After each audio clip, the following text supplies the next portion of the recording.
அனைவருக்கும் வணக்கம். நம்ம இந்த வீடியோல எதை பத்தி பார்க்க போறோம்னா 48 லாஸ் ஆஃப் பவர் அப்படிங்கிற புக்கை பத்தி தான் பார்க்க போறோம். இந்த புக்கை எழுதினது ராபர்ட் கிரீன்.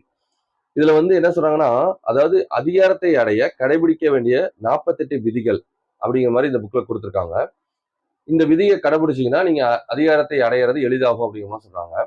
இதுல இருக்க 3வது விதியை பத்தி பார்க்க போறோம். நீங்க ஒரு அதிகாரத்தை அடையணும்னு ஆசைப்படுறீங்கன்னா உங்க எண்ணங்களை மறைத்துக் கொள்ளணும் அப்படிங்கிற மாதிரி எழுத்தாளர் சொல்றாரு. அதாவது நீங்க அப்படி செய்யும் போது உங்க எதிராளியோட மனம் சமநிலையிலிருந்து தவறும் அப்படிங்கிற மாதிரி சொல்றாங்க. அவங்க அதாவது எப்படின்னா சமநிலையிலிருந்து தவறும். நீங்க இப்படி சொல்லாதனால அவங்க தன்னோட தற்காப்பை ரெடி பண்ண முடியாது அப்படிங்கிற மாதிரி சொல்றாங்க. அதாவது முடிஞ்ச அளவுக்கு அவங்களுக்கு தவறா வழிகாட்டுங்க உங்க எண்ணங்கள் தெரியாம அப்படிங்கிற மாதிரி சொல்றாங்க. அதாவது நீங்க சில பேர்லாம் பாத்தீங்கன்னா நேர்மையா தான் இருப்பேன், இயல்பா பேசுவேன் அப்படிங்கிற மாதிரி சொல்றாங்க. நீங்க இயல்பாலாம் பேசிட்டு இருந்தீங்கன்னா அதிகாரத்தெல்லாம் அடைய முடியாது அப்படிங்கிற மாதிரி சொல்றாங்க. அதிகாரத்தை அடையிறதுக்கு பேசிக்காவே என்ன தேவைன்னா, அதாவது எப்படி கேட்டீங்கன்னா, அதிகாரத்தை அடையணும்னா மத்தவங்க மத்தவங்க உங்க மேல ஒரு மதிப்பு, ஒரு அச்சம் இது மத்தவங்களுக்கு உங்க மேல இருக்கணும். அப்படி இருக்கணும்னா உங்க அடுத்த மூவ் என்னங்கிறது தெரியக்கூடாது.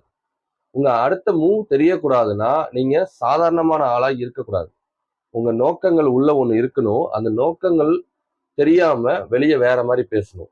இப்படி இருக்கிறப்ப உங்க அடுத்த மூவை யாராலையும் கணிக்க முடியாது.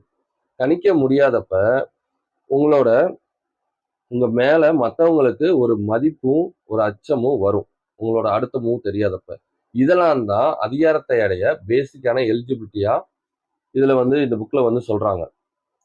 நீங்க உங்க நோக்கங்களை சொல்லிட்டே இருந்தீங்கன்னா ஈஸியா உங்க மூவ் எல்லாம் கண்டுபிடிச்சு அந்த நோக்கங்களை பாதிப்படைய செஞ்சுட்டு போயிட்டே இருப்பாங்க.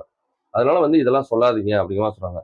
அதாவது பிரபல பிரபல பிசினஸ் மேனான ஜேம்ஸ் ராத்சைல்டு அப்படிங்கிறவரு தன்னோட உள்ள இருக்க அதாவது தன்னோட செயலுக்கு பின்னாடி இருக்க நோக்கங்கள் வெளியே தெரியாம இருக்கிறதுக்காக தன்னோட முகபாவனையையும் கண் பார்வையையும்